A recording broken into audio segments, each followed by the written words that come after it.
Okay, so I guess it started. Yep. Okay.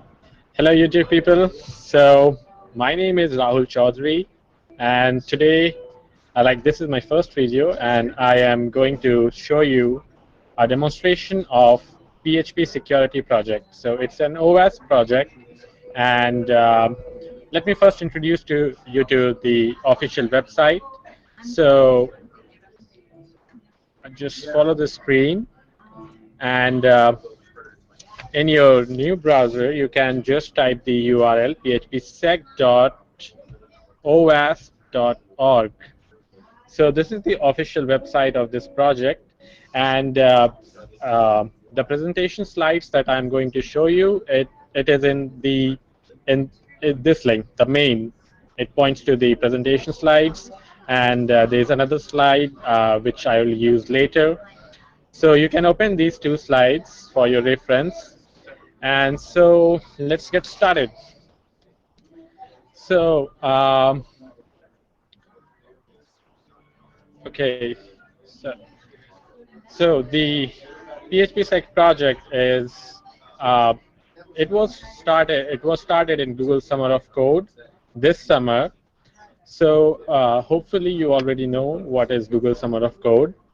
So if you don't know, it is hosted by Google, and in the duration of all your summer, many open source organizations participate in this particular kind of project, and they host their projects on the web, and guys like developers and other security or any guys who are interested in those open source projects, they go and contribute to those projects. So one of those projects was hosted by OWASP, and its name was PHPSec.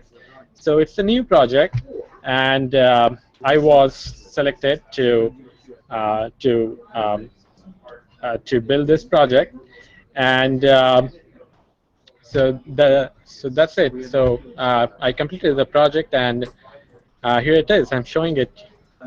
So let me go to the presentation slides. Okay, so what you see is a presentation in AppSec USA. AppSec USA is a conference, online conference that is held every year, and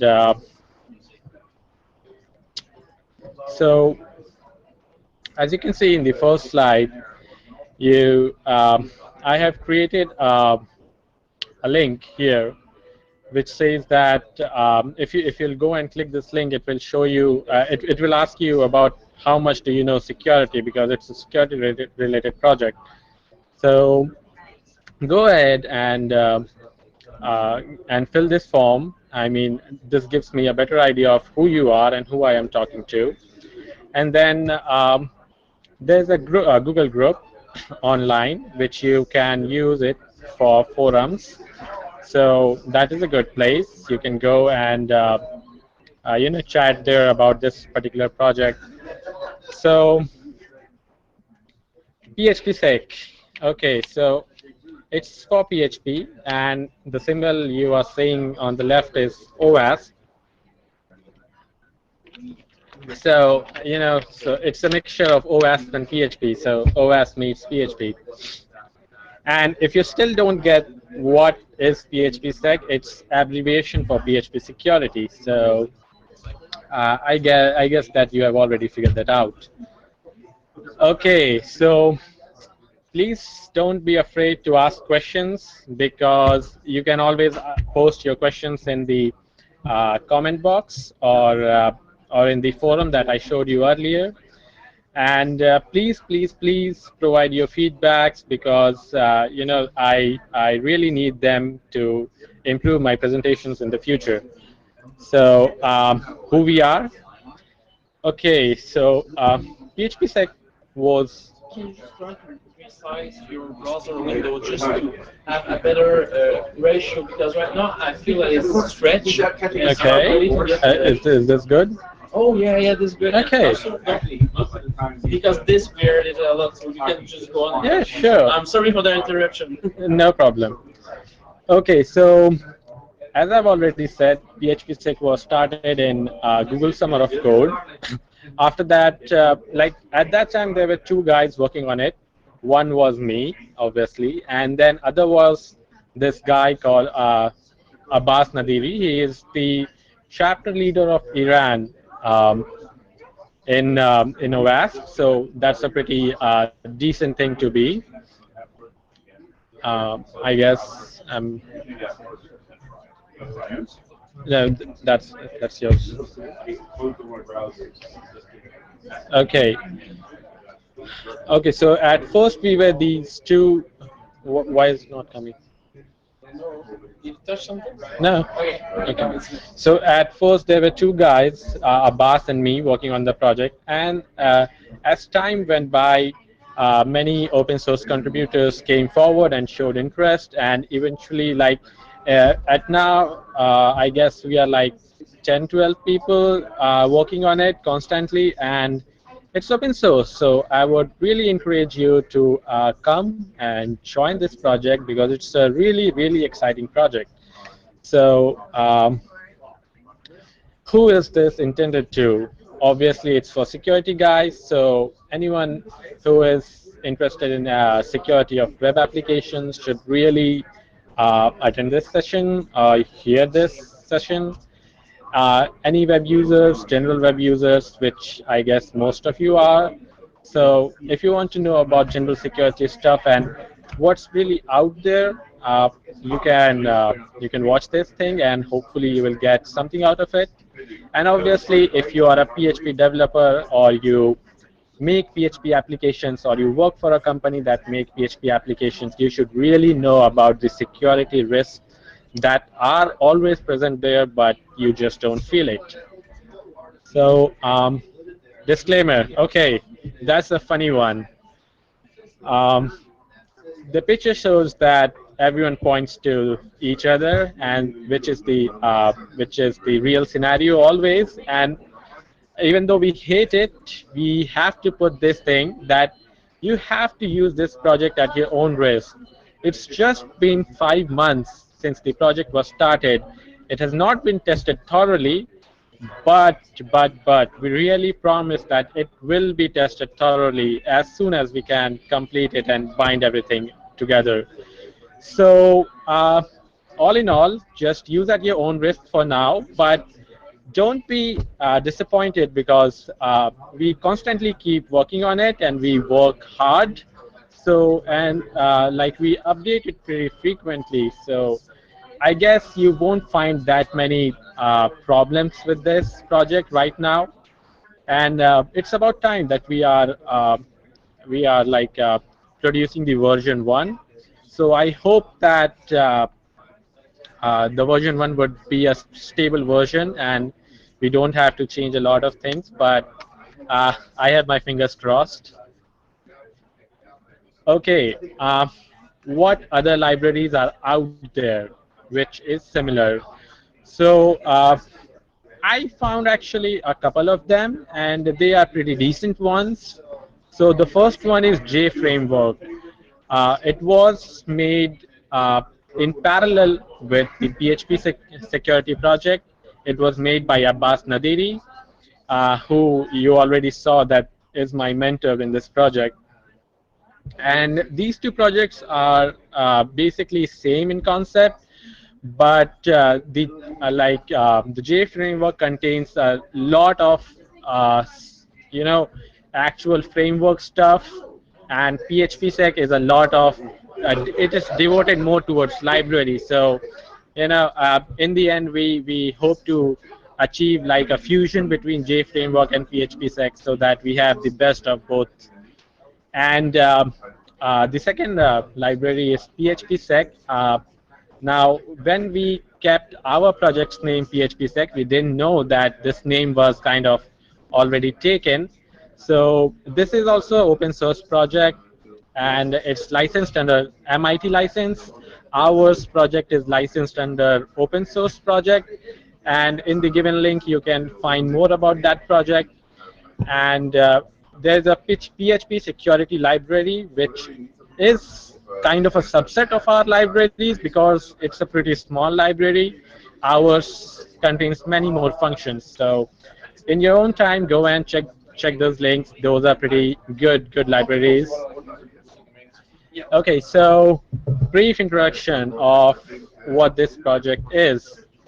So in all, I can just say that PHPSec is a collection of many security libraries. So you must have heard about the OWASP top 10 list. So what OWASP does is that uh, each year it comes up with top 10 list of threats that people usually face. So these can be anything ranging from SQL injection to authentication attacks to CSRF attacks, anything.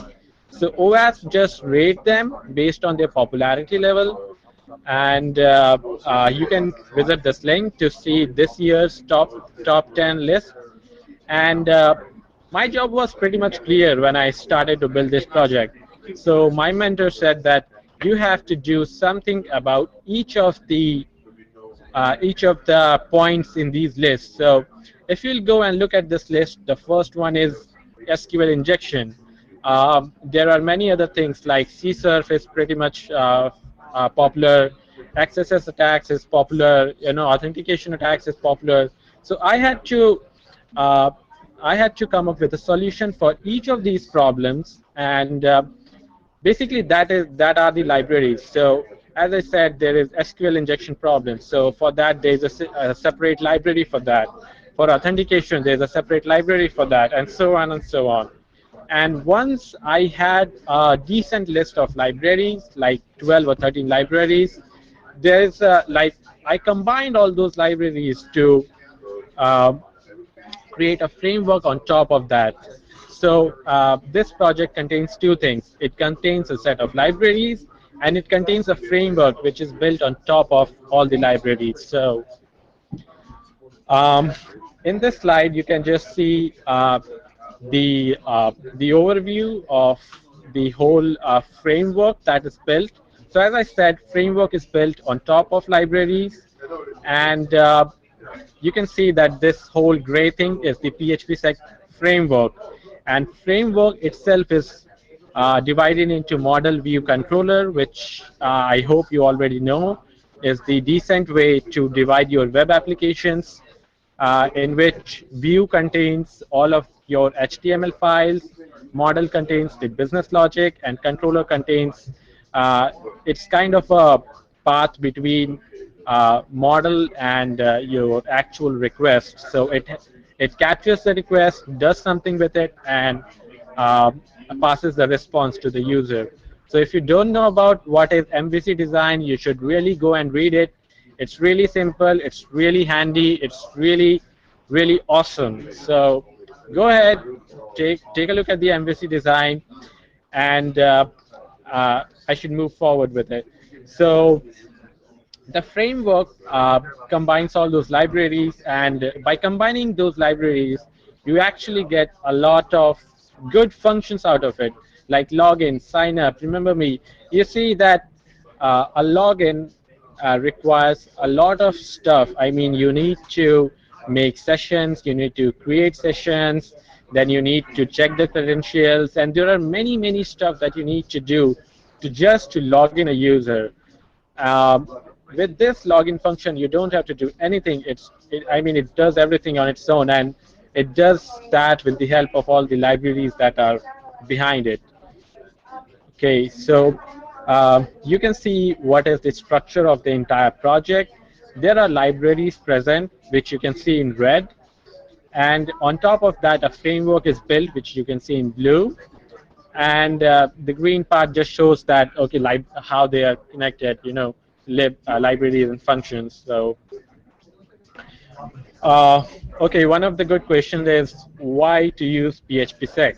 So there are many like the first thing I want to say about PHPSec is that it's still in the development phase. I mean, we are just about to release the first version, and there are many more versions to come.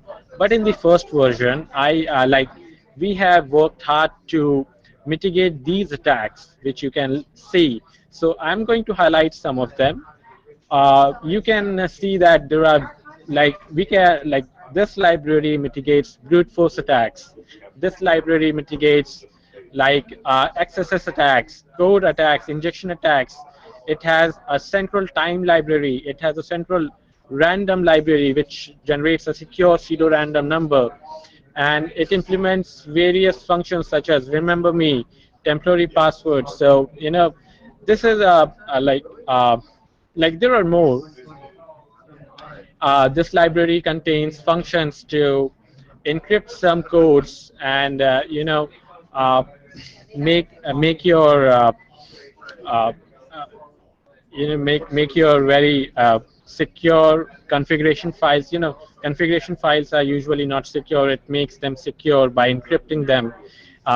It makes you safe against SQL injection attacks, and it has static libraries to scan your code and find out security threats in your code. And there are, like, many more damages that are mitigated using this particular set of libraries. So I will go through them, each of them, one by one, and you will then get a clear idea of what is what. But first, I'm going to drink water because I'm thirsty now. So just take 1 second.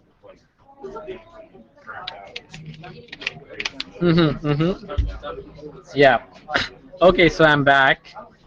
So let's move forward. Okay, I forgot to tell you. It also has logs library to log whatever in like log important events, and then there is session libraries to implement secure sessions. Okay, so I promised you that I'll go over each of the library one by one, and this is one of the first libraries. You can see the image, and it's pretty straightforward. Okay, so the guy that is smoking in the left, that's actually many people out there. They think that they are safe, but actually they're not. You see the thief running from the guy. I mean, he has already stolen every money, and the guy doesn't even know that he's being stolen. He's being cheated. So that's the case with the password library. Now, I don't need to tell you how much passwords are important. You already know that. I mean, when you are shopping online, what can you rely, like, how can you say that you are the person that is buying stuff and not some attacker buying on from your own credit card? I mean, obviously there are biometrics. There are, like, people can take eye retina scan, and then they can check your thumbprints, fingerprints. They can also do kind of you can also have smart cards that you use when you go in your company. But when you're shopping online or you're doing something online, there's nothing out there except for password. So password is the only shield that is between you and the attacker. So they need to be pretty much safe. And as time increases, and as parallel computing is emerging, attackers are getting a lot of power to actually guess your password. Now, as my understanding, there are only two ways that your password can be hacked. Either the attackers can guess your password, or they can actually you know uh, ask you. So you must have heard about these social engineering attacks, right? So what happens in social engineering is that a guy calls you, says that, okay, he's your boss, and he's asking for your password, and since you don't want to lose the job, you actually give your password. Now, this is social engineering. You are kind of being tricked to give your password, and no technology can actually save you if you yourself give your password to people. So unfortunately, we cannot do anything about social engineering. Only one thing can be done is that we can teach users as much as we can to not give your passwords to anyone. And the second thing that the attackers usually use is to guess your passwords. Now, it seems really complicated and it seems really tough, but it's really easy. People, you just won't believe how silly passwords people keep. I mean, ABCD, 1, 2, 3, 4. Uh, I will just show you a simple example of uh, a common password. So just hang in there. Okay, so here's this guy named Tom, and sorry for that. And he says that, okay, my name is Tom, and what if I concatenate my zip code with my name? I mean, if his zip code is 15213, then his password is Tom15213, and he thinks that he's pretty smart, and his password is not guessable, but that's wrong. I mean, attackers have a whether you admit it or not, they have great minds, and they usually come up with tricky things to guess your password. So you should be assured that they have already think of this way, and they will actually guess that your name is concatenated with your zip code, and this way you have not only exposed a weak password, but you have also told the attacker that where you live. So that's pretty bad, right? I mean, you don't want anyone to knock on your door and uh, you know they can actually uh, do lots of nasty stuff if they knew that where you live. Okay,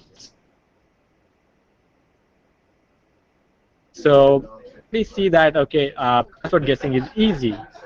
So what to do about it? So that's where our password library kicks in. Okay, so we think that to make your passwords more random, which means that to make your passwords unguessable, it should have a high entropy. Now, entropy, in if you read about entropy, it says that it's the measure of randomness. So the more random your string is, the more higher value of entropy you will get.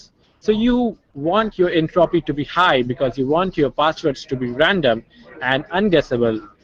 And our library supports functions that that actually checks for ordered characters. So something like ABCD is a ordered character, because after A and B you can automatically with a high probability predict that the next letter is going to be C and the next letter is going to be D. So these are ordered characters where you can pretty much guess that what's the next character. So even in your keyboard there are order characters, something like QWERT, which is your first row, ASTFG, which is your second row. So people usually tend to keep these letters in their passwords, which make their passwords less secure. So our functions check about these ordered characters and doesn't let them to be in your password. Obviously, we also check about phone numbers and dates. So if you keep your phone number or your date of birth or your daughter's date of birth as your password, uh, our functions will straight away reject that. We have functions built in this library that actually checks the strength of your password. So the range is between 0 and 1, where 0 is the most weakest password and 1 is the most strongest password. We have functions to generate a strong random password, which is hard to guess. And finally, we have functions to uh, securely hash your password. So I hope you already know about hashing. If not, go check out. I mean, just Google hashing and you will know what hashing means. Okay, so with all these pretty great functions, we cannot just assume that password guessing is now not possible, because password guessing will always be possible. So what to do about it? Well, we have made the first step, and then you can join, and you can actually come and contribute to this library, and come up with pretty great ideas on how to make passwords more random. So we are open to suggestions. Okay, so that was basic password library, and now we are moving on to advanced password library. Now what it is? So we already saw that basic password library gives you pretty neat functions of what to do, what to do with passwords, how to make them more random, how to securely hash it, and on and on. With advanced password library, it's kind of built on top of the basic password library, and uh, it has two main functions in it. Okay, so first one is that it checks whether brute force is happening in your account or not. Okay, so how it is checking it, it is a pretty gory detail, which I think that you don't need right now, but I really encourage you to go to our link of this project, which is uh, hosted in GitHub. Okay, links are given in the last slide, so you can skip to the last slide and get the links. And inside that, if you will go to the libs folder, there will be a user folder. Inside that user folder, you can see advanced password library. If you'll open that, you can actually read how the code works. Basically, what it does is that it checks time interval between two successive login attempts. So if there are if the login attempts are like 100 login attempts within 5 milliseconds, then it's pretty much like you can just say that it's a brute force attack, right? Because no human can do that fast. Okay, the next big thing that this library does, it it creates a temporary password. So generation and validation of temporary passwords is done in this library. So I bet you have already done some transactions online, and when you do transactions online, you usually get a separate password either in your email or in your mobile phone, anywhere, and that's a small password. I mean, I just remember that Google's two-way authentication, when you log into Gmail, Google's two-way authentication is actually an example of temporary password. So that kind of functionality, generating a temporary password and sending it to some device, and then user will enter that password, and once that password is correct, it will give you access. So that functionality is inbuilt in this library. So again, I encourage you to go and read the code, and we are already there to help you out if you don't understand it. So good luck with it. Okay, so now moving on to the third library, which is user library and user management.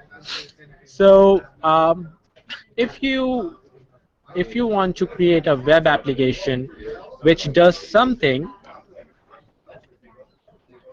then there's 95% chance that you need users in your application. So if you've already created some web applications, you know how hectic it is to add users, delete users, and everything should be done every time in a secure manner. If you don't do it in a secure manner, it's just a security hole uh, that will just annihilate your entire application. So you don't want that. So this library gives you some pretty neat functions that you can use to create users, delete users, update their passwords, account lock, check whether the passwords have already aged, the remember me functionality that you always see, like when you go to Facebook and you log in, there's a small checkbox that says remember me. Once you click that function, click that checkbox, you don't have to enter your password every time. You just come and write facebook.com, and automatically redirects to your home page. So it kinds of remembers your credentials, your username and password. So that's pretty handy, and that is implemented here. uh, I guess rest of the things are already explained. I mean, they are self-explanatory. Password aging is like, you can decide after how much days a user should change their password. So if the length is like 3 months, the this library will actually force the user to change their password. So that is password aging. I guess rest of the things you can already understand what it is. Um, that was the user library. Okay, so now we will move to the crypto library, which is the fourth library, and I bet you will really like this library. This is one of the new libraries that we are introducing, and it's really nice. So to introduce the you know um, how cool encryption is. I just found this image online, and I thought that I'll share this with you. In this image, there are two women, and the first woman is telling the other woman that her boss is so crazy about information security that he sends these messages one alphabet letter at a time, and that also in random sequence. That's hilarious, right, guys? Because like, security is really important, and you want to have security in your every part of your web applications. Now what happens is that even though you have like great authentication system, great password system, and everything is great, but suppose that some attacker comes and hacks your server, so they can see your code, right? Your code is the important thing that runs your business, and there are many configuration files that you want to keep safe. Suppose that you connect to your database, right? So when you connect to database, in file you write the username and the password. That particular information is so sensitive that if it is in wrong hands, it can just destroy your whole application, your whole reputation, and God knows what else. So it's really necessary that you keep some of your configuration files and some of your codes really secure. So this is where our crypto library comes in. So in the first slide, we have already discussed yada yada yada, because that the source code contains sensitive information, and you need to protect them. So uh, how can we do that? So in the figure, you can see that you have like sensitive data, okay? And that sensitive data goes into our security, uh, this security crypto library, and our library encrypts this data and keeps it. If you'll compare this to the normal flow of data, you can see that normally your data is never encrypted and it is always visible. Now, just to give you a short example, saying, what I'm saying is that, sorry for that, just a second. Now, suppose that I'm an attacker, okay? I went to your website, okay? I hacked your server, and I see that for your username you are using root, and for your password you are using some password, okay? Now I have your username and password. I can do whatever with your database. I can in fact, there are chances that for your other applications you are using the same username and password, you know and some of the things like application version and where your files are hidden. These things are pretty much sensitive, and these things are usually kept in files. So this library, what it does is that in the next slide you can see that your original file contains something like this. $config username is root, $config your password is my dog is fat. Okay, so when PHP, like, what you will do is you will change that. In front of root you are putting this function confidential string. So it's kind of marking that, okay, this particular piece of information, root and your password, is confidential. So as soon as the project is run for the first time, those strings are changed to they are changed to their equivalent encryption format. So now the attacker, even though if they can get the file from your web server, your sensitive information is still safe, because it's encrypted, and encryption is usually done with AES. So you can use BC4 or whatever encryption you like, and since it's encrypted, you are pretty much safe, right? So that's how it's done. Whatever sensitive piece of information you have, you just wrap it around this particular function called confidential string, and it does all the work for you. After that, uh, I still encourage you, go to the libraries, open this crypto library, and then you can see this function, that how it works. Okay, so moving forward, database library. Okay, so this is another picture that I found, which is really, really nice.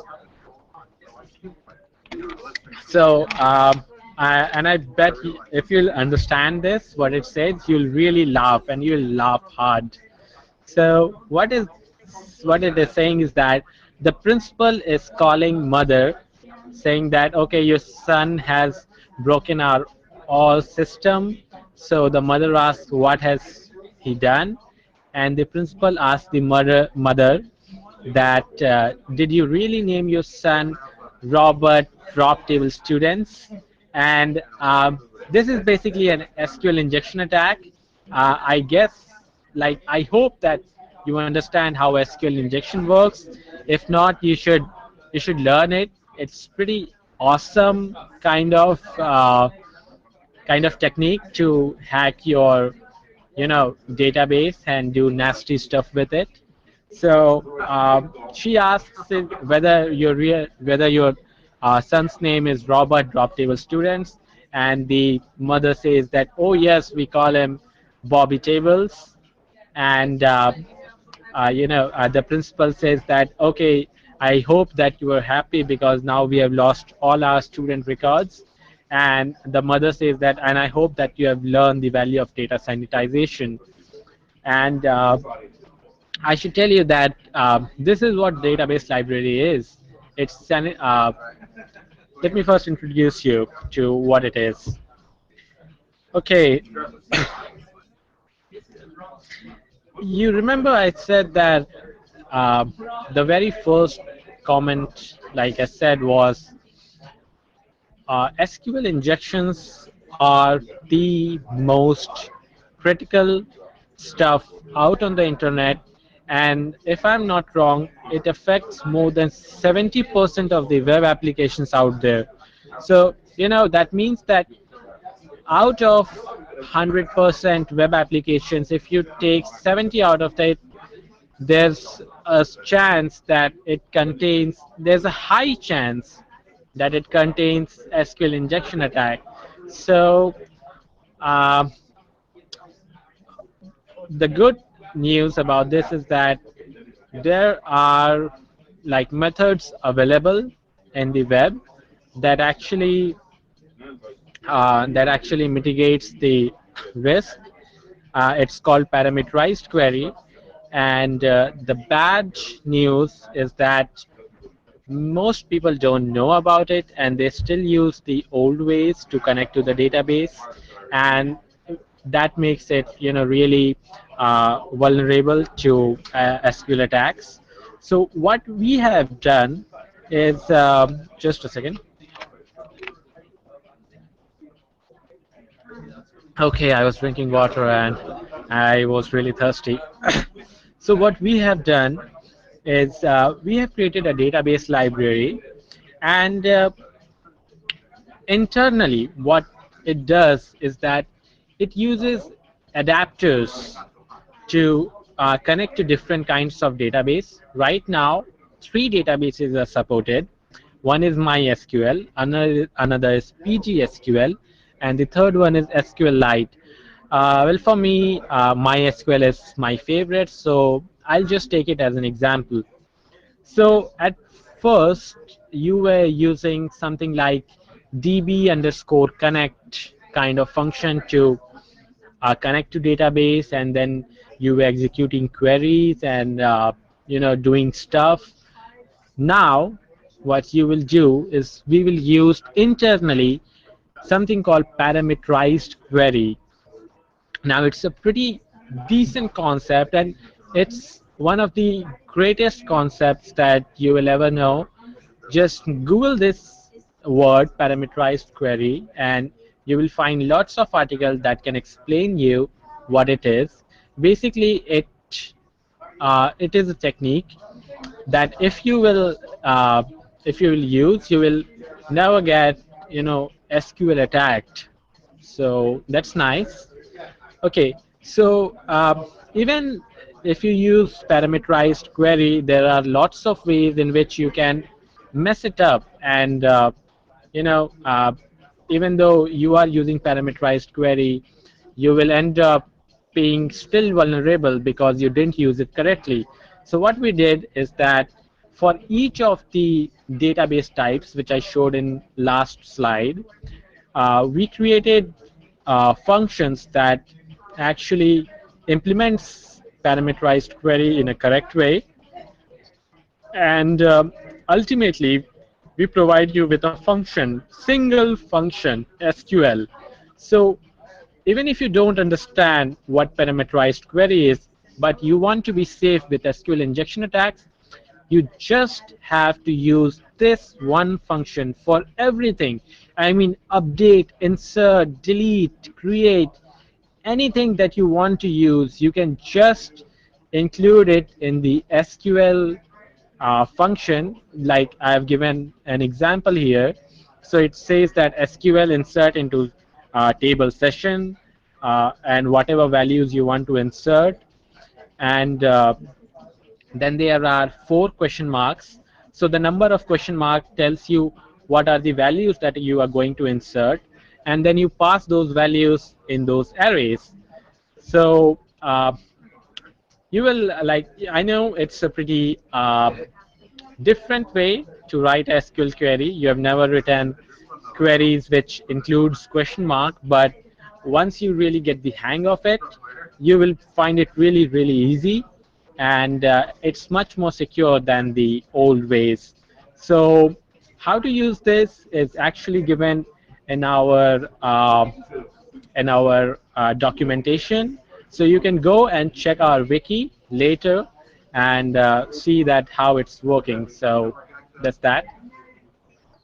Okay, next library is download manager library, and what can I say about it? Okay, so I want to give you an example. Uh, you have seen download managers, right?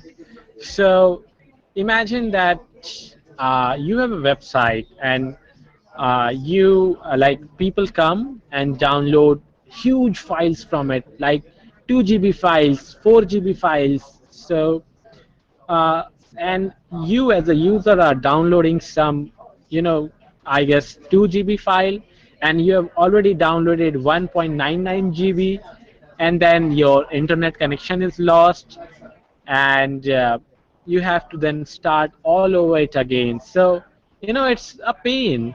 I mean, just because you didn't complete the downloading of entire file, you have to start from the very beginning, and that is bad. You don't want that.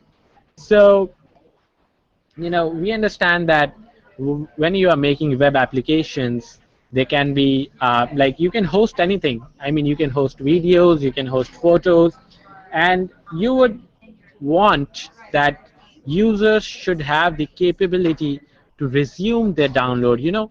Like, I want to pause the download, I want to resume the download. You want this functionality there. So that is the function of download manager library. Okay, so I have already told you what it does. There are some 2 or 3 functions that it supports. One is that uh, it it checks whether the file you have requested to download are you really authorized to download that. So it's more of a security thing. It's not related to download manager, but you can see how relevant it is in this context, right? Because you always want to check if you are giving access to some file to some user. You want to check whether that user has uh, whether that user really has access to that file or not. Okay. Now it has also some function called a bandwidth controller. So what it does is that it controls your bandwidth so that one user cannot hog up the entire bandwidth. So suppose that there are 2 kinds of users. One has a high-speed internet, one has low-speed internet, and obviously the one guy that has high-speed internet, that will take all the bandwidth, and the low internet bandwidth wouldn't even be able to open your web page, right? Wouldn't be able to download that file. So with the bandwidth manager, what it does is that it divides the bandwidth into sectors, and one user cannot exceed their bandwidth limit. So everyone gets a chance to download your stuff, and obviously it's open to everyone. So you can just come in, and if you have anything else that you want to be included, just come contribute to the list, contribute to the codes, and it will be done. Okay. um, to support the resume facility, there is something called HTTP range, which is maintained in the HTTP headers. So it actually tells that how many bytes you have downloaded and how many bytes remains to be downloaded.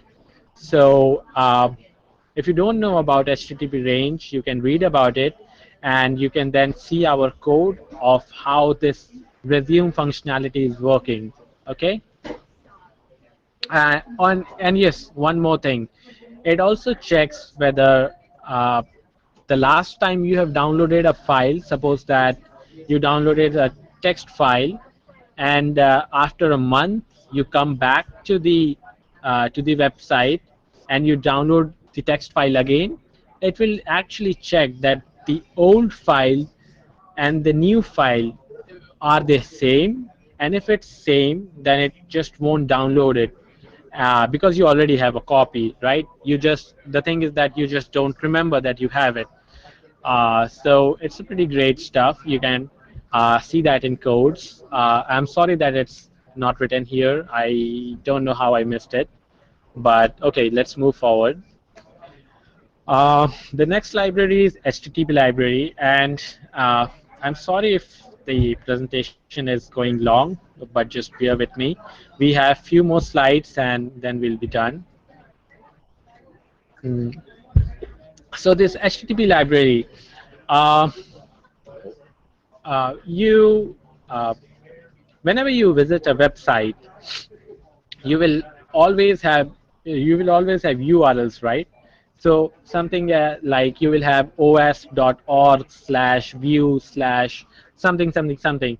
So what like these URLs actually are requests made to the web server, and then web server you know categorizes these requests and then does something and then returns the result. So this library is all about URL manipulation, So it has everything to do with URLs. So few examples that it can do is that you can extract information from URLs, such as you can extract what is the internal request, what is the base URL, what is the host name, what is the domain name, what is the URI information. It can tell you, like, it can extract information like what is the protocol is being used. Is it HTTP? Is it HTTPS? What is the port that is being used? uh, which type of application it is. Is it CLI or GUI? So if you don't know, CLI is CLI is command line interface, which is operated from command line. Uh, it is usually used for testing purposes.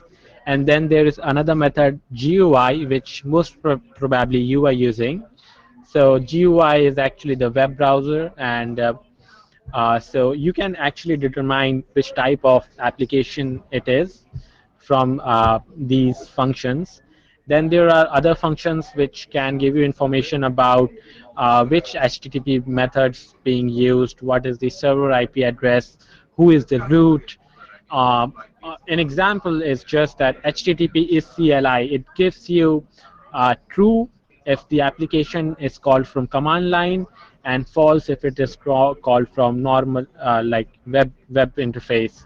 Another example is change protocol, which tells you whether the protocol is HTTP or HTTPS. And you know uh, like, there are many functions. You should really go and check this library out.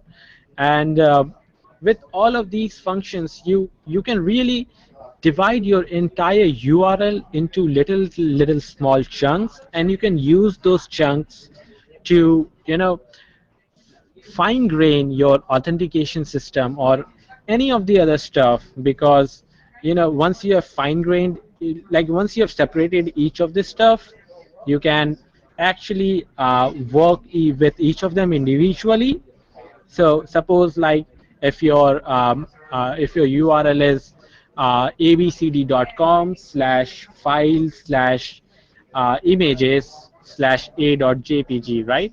So this is a long URL, and there are several things you can extract. So first thing, you can extract whether it's HTTP or HTTPS, what is the port number, what is the host name, which I said is abcd.com, what is the internal request. You can know that it is requesting a.jpg, so that is the internal file that is being called. And you obviously see the change, like see the benefit of this distinction.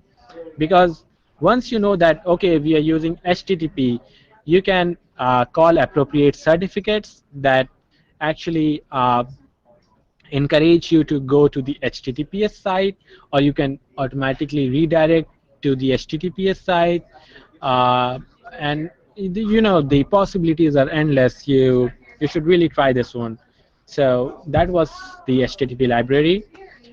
And now we are moving forward to the tainted library. But let me just have a drink. Okay, it's been a long time since you have seen my face, so I'll just show you what I'm doing. Okay, so uh,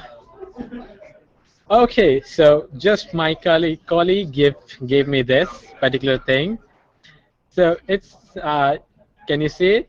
It's a sticker, right? So this sticker we made like last night. So if you would have come to the presentation, you would have actually got this. So you kind of missed the sticker. You can, but I hope that someday you get that sticker. You can just paste it anywhere in your laptop, and encourage our project very much. So anyway, I was telling you about the tainted string, right? So tainted string is nothing but a marker that you want to pinpoint something what you actually do, you mark it, right? So I have a document, right? If I want to pinpoint something, I take a marker, I point it. That's what the tainted library is. So in real scenarios, when you take user input, you don't know what user has given, and you cannot trust that input, right? So, uh, so when you can't trust that input, you need to sanitize those strings, right? So, what if, uh, like, you need kind of a marker that tells you that okay, this string has been sanitized, this string has not been sanitized, and if you actually use a string that has not been sanitized, that means that you are using a dangerous string and it should throw an error, right?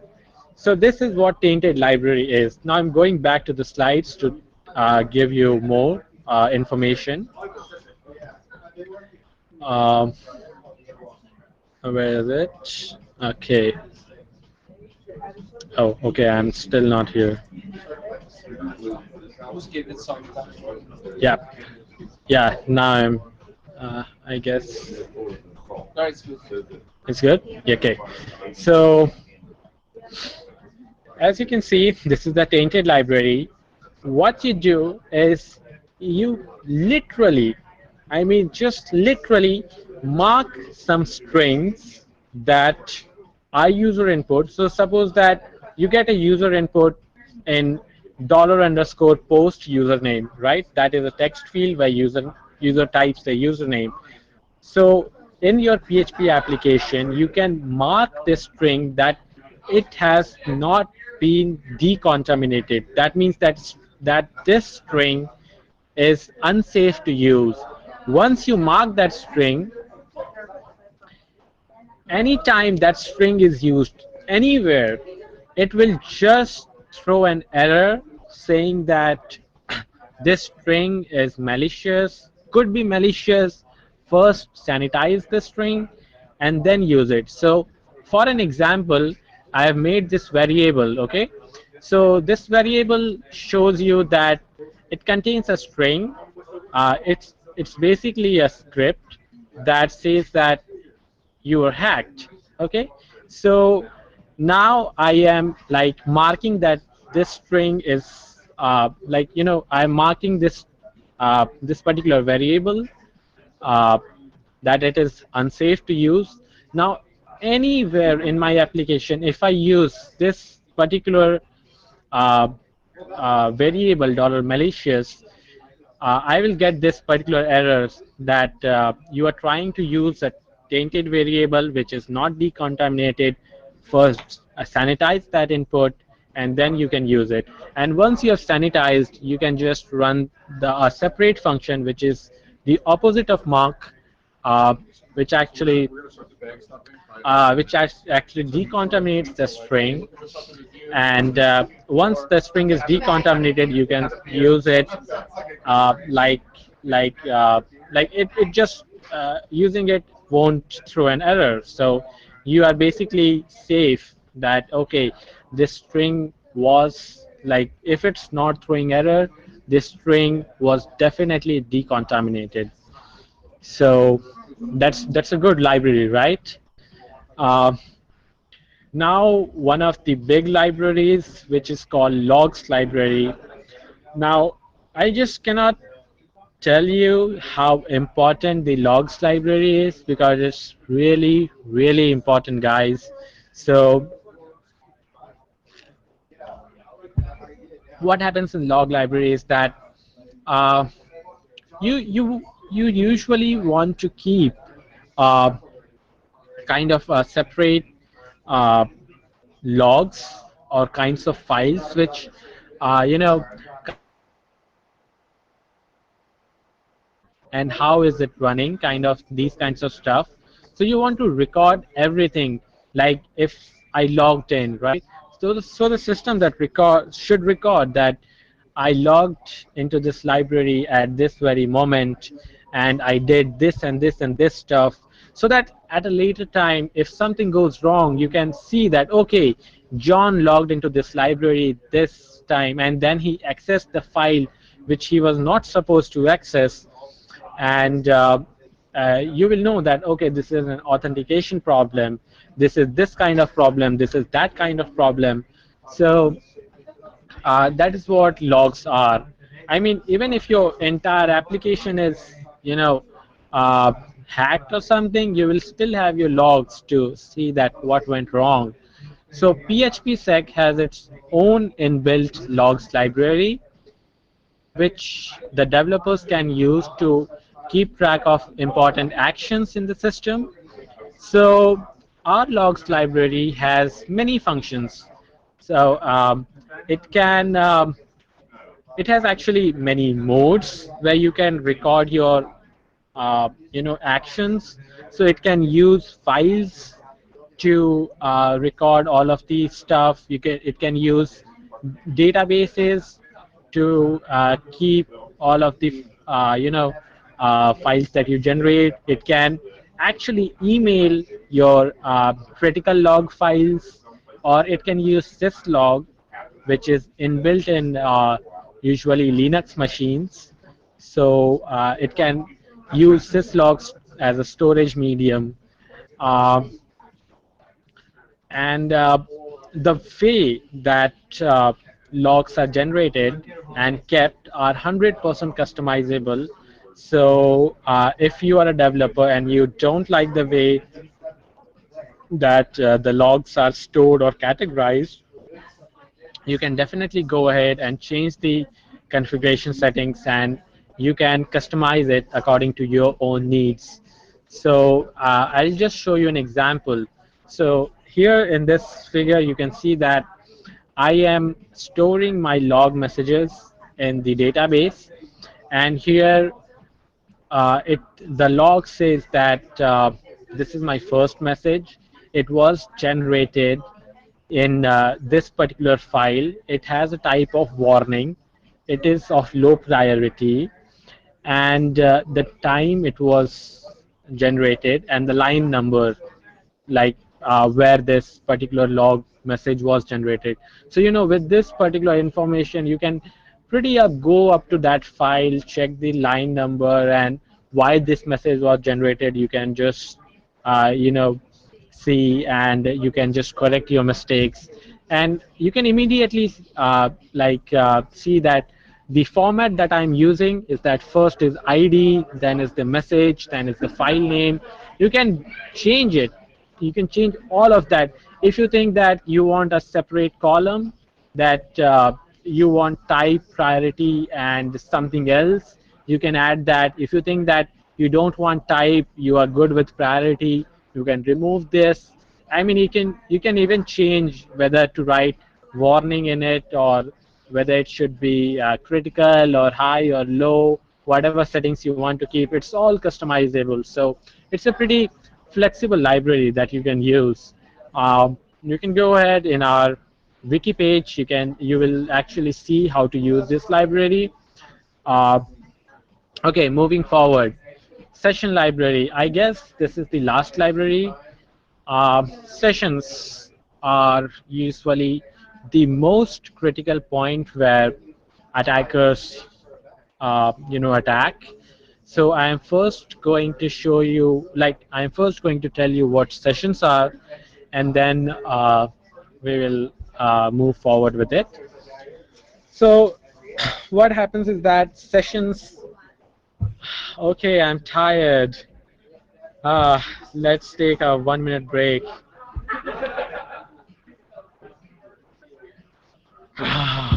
Oh God, it's been, I guess, 1 hour or something. Anyways, so sessions are pretty amazing things. So when the HTTP protocol was designed, like a decade ago, it was designed in such a way that every request is standalone request. I mean, if I send 5 requests from my machine, each of these requests are individual and they do not depend on each other. What I want to say is that each request can survive on its own. Each request is atomic. You send a request. Uh, it's a separate request. The server doesn't know who sent it and whether there was previous request uh, according to, like, if there was any previous request associated with this request. It just won't know anything. It just sees that, okay, I received a request, I have to do something, it does something, returns back the result. So there is no way for the server to know that who sent the request. There's only one way. Like, if you have, like, with every request you have to send your username and your password for the, like, you know for the sessions, to the servers, to identify that, okay, this request is from OWASP, this request is from Tom, this request is from John. But you are a smart person, you can already see the flaw in here. If you will send your username with every request, then that is bad, right? I mean, uh, anyone can spoof your user ID and can send requests on your behalf, and you won't even know it. So definitely, and it's also not viable to type your password after every request. I mean, just imagine how absurd it would be if you logged into Facebook and every time you click a link you have to enter your password. So for that reason, people actually made sessions. So what they do is that the very first time that you enter your credentials, your username and password, that username and password goes to the server. Server actually uh, checks that username and password with its own record, and if that is correct, it generates a long random string. Okay, and then it passes that random string to your server, sorry, to your browser, and that your browser stores that random string in your cookie, which is called session ID. Now, every time you make a request to the server, this session ID is sent with that request. So since you could not send your username every time, you are sending this session ID. The problem with username was that everybody knows your username, so anybody can send requests from your behalf. But since session ID is random, no one knows it except you. So it's a pretty much decent way of saying that only you can send it because only you know it. And since it's random, attackers cannot guess it, right? So it's really necessary that it should be random. I mean, if it's not random, anyone can guess it, right? And it's the same thing with username. So we want that the string should be random. But even with random strings, there are some problems with session. Uh, One is called session hijacking. So what that is that suppose if you're using HTTP instead of HTTPS, right? So HTTP means that it is not encrypted. That means that when your request goes from one place to another, anyone can see it. So it's very easy. Just run a network sniffer on your on your router, and you can catch all the things that are not encrypted, including the session IDs. And if you have the session ID, you can just guess that you can just steal the identity of another person, because now you can use that session ID to make request to the server, and server will think that, okay, the session ID is correct. That means that the original user is sending it, but in reality the attacker is sending this session ID, right? So we really encourage you to use HTTPS to prevent session hijacking.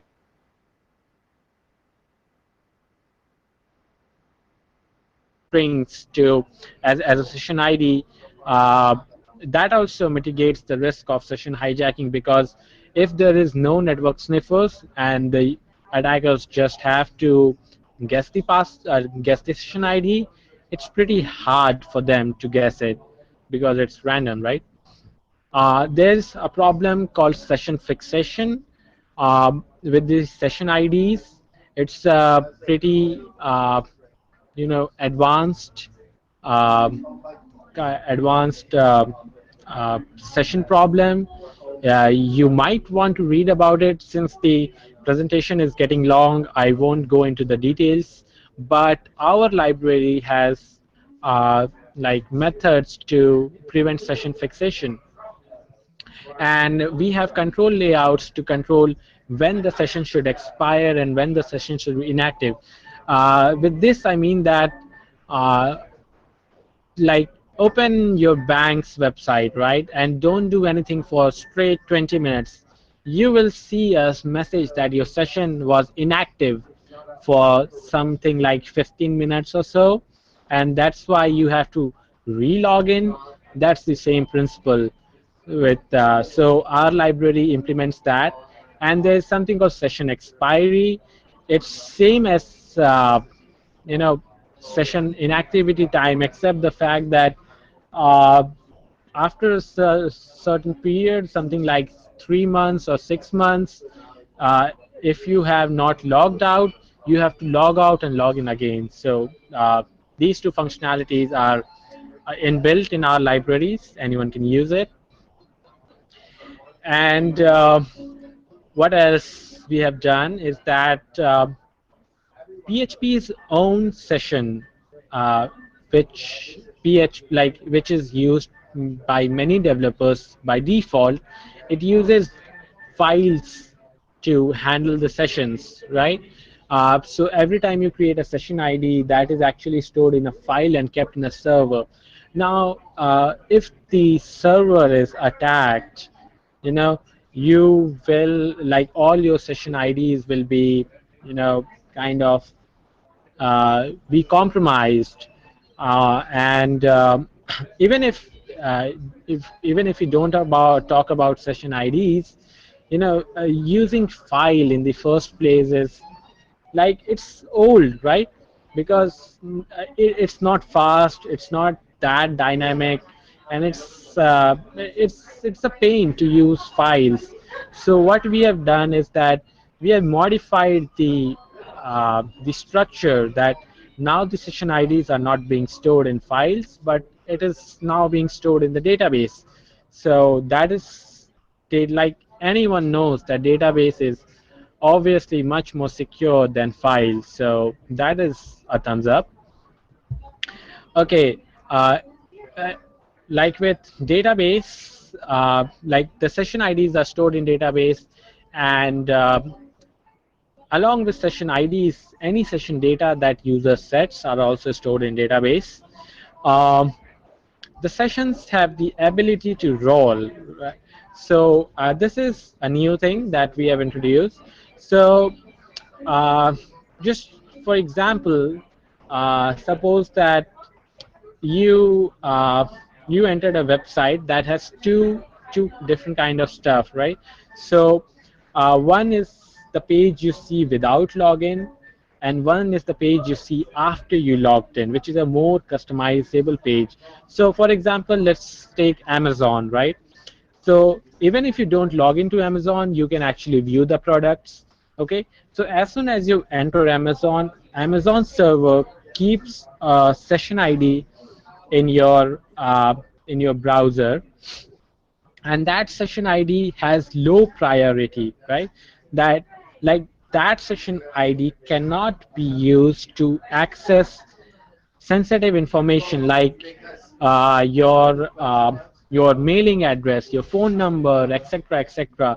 To access those stuff, you need to log in, and once you log in, another session ID is set.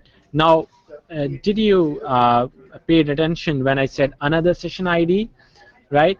Because if you just leave the same session ID, the server cannot differentiate whether a privilege escalation happened or not, right? So now when you are logged in, you are now a privileged user. You are not the general user anymore. And so a new session ID needs to be set, which is called privilege escalation or de-escalation, because the same should happen once you log out. You know, your session ID should change again once you log out. So uh, this is called session rolling, and this is automatically done in our session library. Okay, now with all of that done, uh, one thing I guess I didn't said in the uh, uh, I didn't said in the very beginning. I guess I forgot to say that. So all our sessions are uh, all our sessions are decoupled. So it's something like you don't have, like, if you like our authentication library, you don't have to like copy all of the libraries. You can just go ahead and use the authentication library. If you like our uh, session library, you can just go ahead and download the session library and it will work on its own. So all the libraries are decoupled, but except with one exception. Uh, there are some core libraries which are actually used by all other libraries, and it contains some pretty good functions that anybody can it. These are kind of helper functions which help the other libraries uh, to do their task efficiently. So, for example, there is a time library that has kind of a central time. It provides a central time for the overall application. There is a random library that provides you, that generates random strings and numbers. There is an error library that converts errors to exceptions. There's a functions library that actually sanitizes the user input to make it access safe. So going through one by one, the essence of time library is that uh, every time, uh, like when you are testing your application, or when you are doing some like when you are dealing with different time zones, you would like to change times very often. And if you change the system time, that's actually not good, because uh, there are many applications that depend on your system time, like Kerberos and many other functions, that if you change your system time every time, then it will actually destroy all other applications, that is not desirable. So we made a wrapper class on top of every other class that makes time that actually gives a central time location, and changing this particular time wouldn't change your system time. System time would still be same. It's just that for your application the time will change. Random library sorry the rest of the slides about time is how to use that library. I'm going to skip this part. You can already see that in the wiki page. Then there is random class. Its use is pretty much uh, straightforward. It generates some random strings that are used in the overall application. So uh, behind the scenes, we actually use some pretty great, well-tested functions.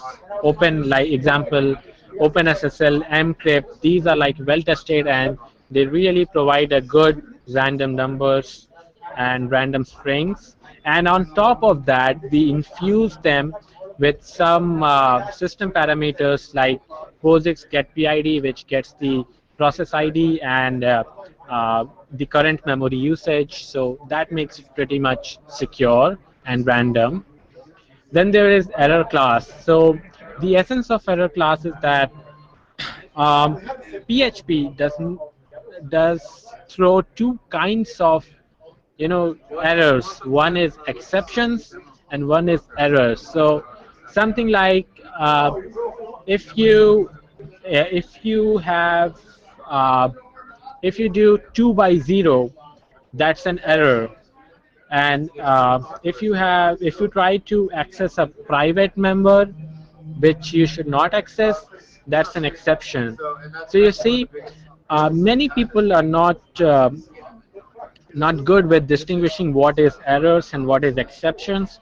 For them, like major languages like Java, they just have one thing, exception, and nobody knows about errors. They all are handled like just the exceptions. And PHP has two different things, errors and exceptions, which makes it like pretty confusing. So we have this error class, and what it does is that it can every time your application has encountered an error, it will convert it to exception. So like after using this particular class, you will not have to worry about errors because you will always get exceptions.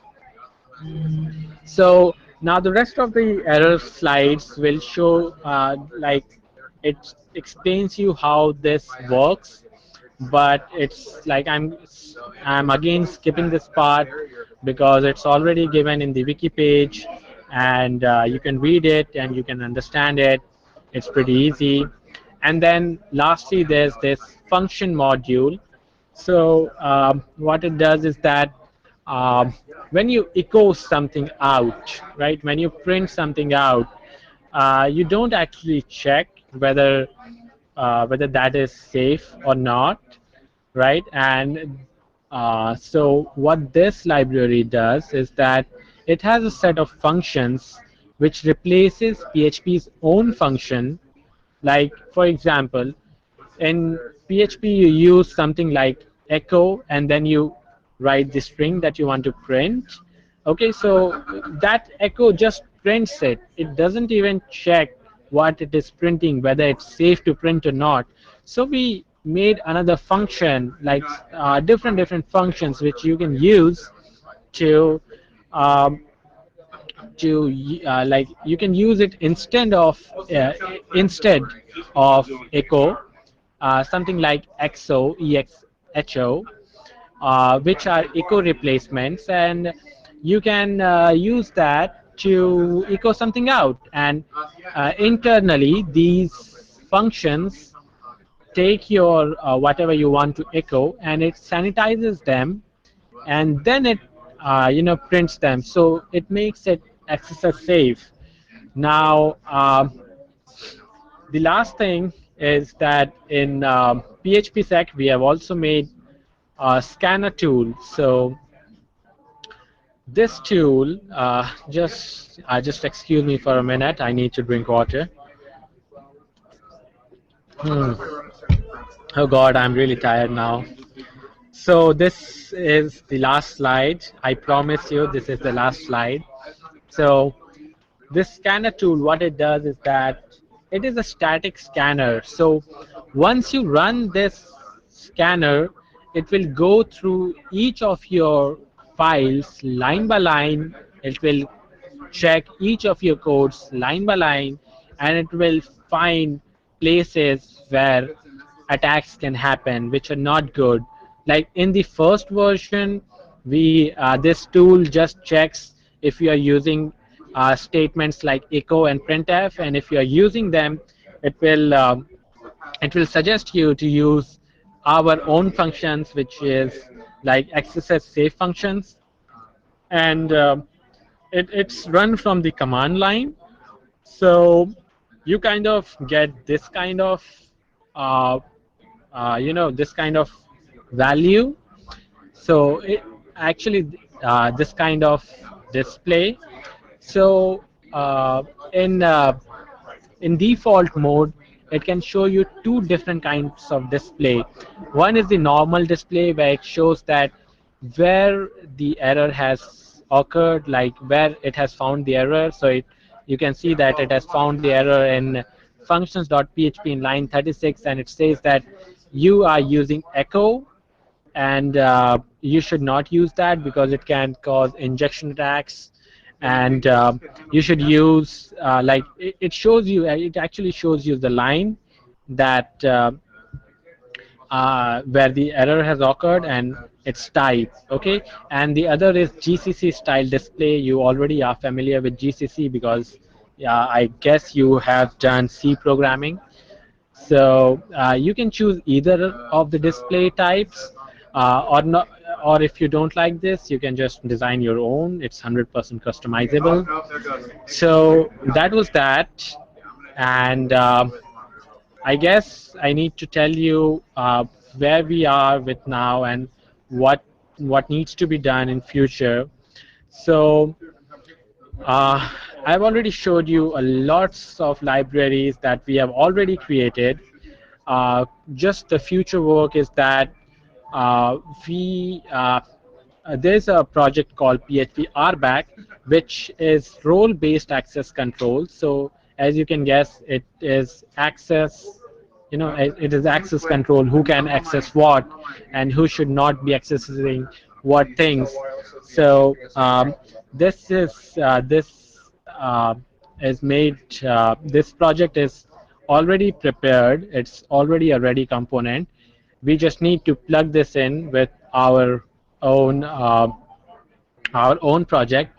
And since it's also a OWASP project and it's open source, um, we are legally thumbs up uh, to incorporate the two projects. So that is the immediate future work.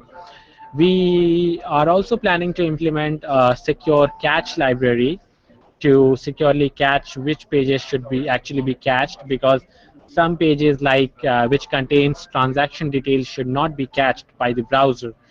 So for that purpose, we need to design this particular library. Um, there should be like a secure I-18 library which deals with uh,